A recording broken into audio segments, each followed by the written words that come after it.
আমরা মনে করি জুলাই ঘোষণাপত্র, জুলাই সনদ বাস্তবায়ন হওয়ার পরে নির্বাচনের সময়সীমা ঘোষণা করা হলে জনগণের প্রত্যাশা পূরণ হতো।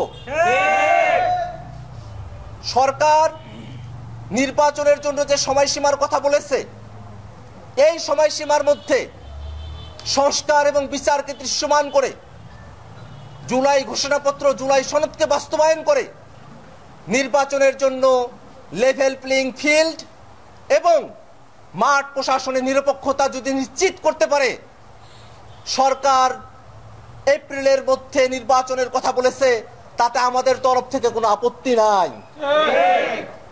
কিন্তু আমরা সরকারের কাছে আহ্বান জানাই যে 2000 মানুষ 24-এর অভ্যুত্থানে জীবন দিয়ে শহীদ হয়েছেন, আমাদের সামনে অনেক আহত ভাইরা বসে আছেন, অনেক যোদ্ধারা যারা এই অভ্যুত্থানে অংশ নিয়েছেন, তাদের সকলের প্রত্যাশা বাংলাদেশ রাষ্ট্রটি আগে যেভাবে পরিচালিত হয়েছে, যে মাফিয়াতন্ত্র, জুলুমতন্ত্র, ফেসিবাদের মধ্য দিয়ে প্রতিষ্ঠিত হয়েছে, তেমন বাংলাদেশ নয়, একটি সত্যিকারের গণতান্ত্রিক বাংলাদেশ সংস্কারের মধ্য দিয়ে আমাদেরকে উপহার দিতে হবে।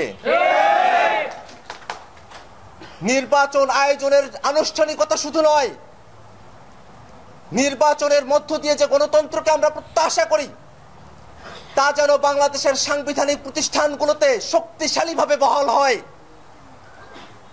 বাংলাদেশের সংবিধান, বাংলাদেশের রাষ্ট্রীয় কাঠামো, বিচার বিভাগ, পুলিশ প্রশাসন সহ প্রত্যেকটা জায়গায় যেন গণতন্ত্রের ছোঁয়া আসে, মানুষের অধিকারের বাস্তবায়নের নিশ্চয়তা আসে, এই প্রত্যেকটা বিষয়কে সংস্কারের মধ্য দিয়ে নিশ্চিত করে নির্বাচনের দিকে অগ্রসর হতে হবে।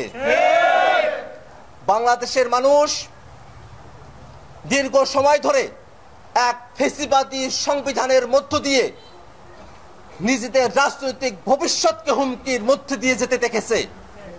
আমরা চাই না যে ফ্যাসিবাদী সংবিধান বর্তমানে বাংলাদেশে রয়েছে, এই সংবিধানে সামনের বাংলাদেশ পরিচালিত হোক।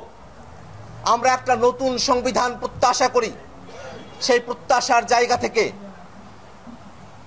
সামনের দিনে যে নির্বাচন অনুষ্ঠিত হবে, সেই নির্বাচনের প্রতিনিধিরা নির্বাচিত হয়ে এসে যাতে বাংলাদেশকে একটি নতুন সংবিধান উপহার দিতে পারে, সেই নতুন সংবিধান প্রণয়নের ম্যান্ডেট সহ গণপরিষদ নির্বাচনের আয়োজন করতে হবে।